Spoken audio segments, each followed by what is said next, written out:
जम्मू कश्मीर में एक ऐतिहासिक घटना हुई है। Udhampur Srinagar Baramulla rail link (USBRL) पर भारतीय सेना की पहली विशेष मालगाड़ी सफलतापूर्वक चली। 12 से 13 सितंबर 2025 को यह गाड़ी बीडीबारी से अनंतनाग पहुंची। इसमें 753 metric ton advanced winter stocking (एडब्ल्यूएस) सामान लादा था, जो सेना की इकाइयों के लिए था।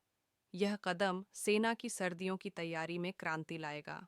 दोस्तों, आज का दिन भारतीय रेलवे के इतिहास में एक यादगार दिन बन गया है। कश्मीर की वादियों में पहली बार एक मिलिट्री ट्रेन पहुंची है और इसके साथ ही घाटी से देश भर में जाने वाले कश्मीरी सेब की पहली खेप भी रवाना हुई है। ये ट्रेन न सिर्फ भारतीय सेना के लिए रणनीतिक मजबूती लेकर आई है, बल्कि कश्मीर के किसानों के लिए भी नई उम्मीद बन गई है। अब उनका ताज़ा सेब तेज़ी से दिल्ली, लखनऊ और कोलकाता जैसे बड़े शहरों तक पहुंचेगा। रेलवे का कहना है कि इस कदम से लॉजिस्टिक कॉस्ट कम होगी, सेब का एक्सपोर्ट आसान होगा और घाटी के लोगों की आमदनी में बड़ा इजाफा होगा। सोचिए, जहां पहले ट्रक से दिनों दिन लगते थे, वहीं अब ट्रेन कुछ ही घंटों में सेब को मंडी तक पहुंचा देगी। ये नज़ारा बताता है कि कैसे रेलवे सिर्फ पटरियों पर चलने वाली गाड़ी नहीं, बल्कि लोगों की जिंदगी और अर्थव्यवस्था बदलने वाली ताकत है। कश्मीर से निकली यह पहली मिलिट्री और एप्पल ट्रेन एक नए भारत और नए कश्मीर की तस्वीर है। अब हम जानेंगे कि भारतीय रेलवे माल ढुलाई के लिए कौन-कौन से प्रकार के वैगन का उपयोग करती है। कि बीसीएन बोगी कवर्ड वैगन ये सबसे ज़्यादा इस्तेमाल किया जाने वाला कवर्ड वैगन। इसमें माल धूल, धूप और बारिश से सुरक्षित रहता है। इसको बड़े पैमाने पर एप्पल बॉक्सेस भेजने के लिए इस्तेमाल किया जाता है। वीपीएच वेंटिलेटेड पार्सल वैन, इसमें प्रॉपर वेंटिलेशन दिया गया है। फल और सब्जी जैसी पेरिशेबल चीज़ों के लिए उपयुक्त। टेम्परेचर कंट्रोल बेसिक होता है ताकि फ्रूट खराब ना हो। VP package van, standard general purchasable transport के लिए। बड़ी मंडियों तक सेब पहुंचाने में रेलवे इसको भी यूज़ करता है। रेफ्रिजरेटेड इंसुलेटेड पार्सल वैन और रीफर हाई वैल्यू और डेलिकेट फ्रूट ट्रांसपोर्ट के लिए। जो हम आज देख रहे हैं, उसकी कहानी दरअसल कई साल पहले शुरू हुई थी। कश्मीर रेल परियोजना। दोस्तों, क्या आप जानते हैं कि जम्मू और कश्मीर की पहली रेल लाइन ब्रिटिशों ने 1897 में बनाई थी? जी हां, उस समय यह लाइन जम्मू से सियालकोट तक जाती थी। लेकिन विभाजन के बाद सियालकोट पाकिस्तान में चला गया और जम्मू भारत की रेल लाइन से पूरी तरह कट गया।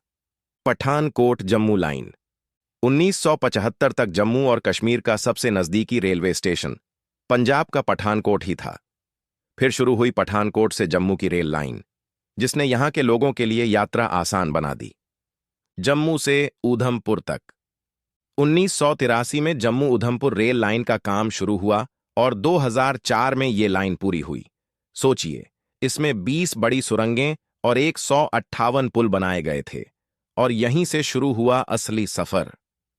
ऊधमपुर से श्रीनगर और बारामूला तक यूएसबीआरएल प्रोजेक्ट 1995 में सरकार ने इस लाइन को श्रीनगर और फिर बारामूला तक बढ़ाने की मंजूरी दी।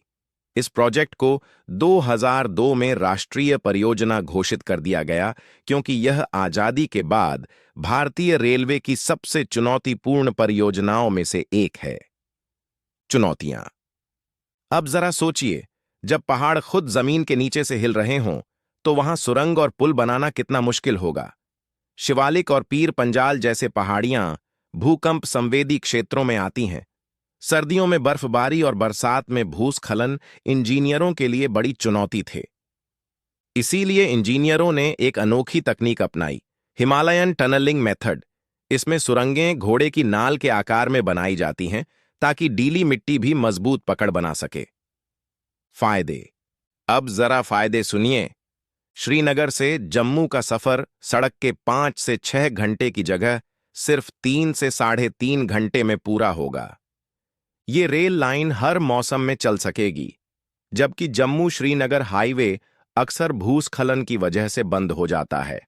और सबसे बड़ा फायदा, कश्मीर के सेब, ड्राई फ्रूट्स, पश्मीना शॉल और हस्तशिल्प देश भर में तेजी से और कम खर्चे में पहुंच पाएंगे।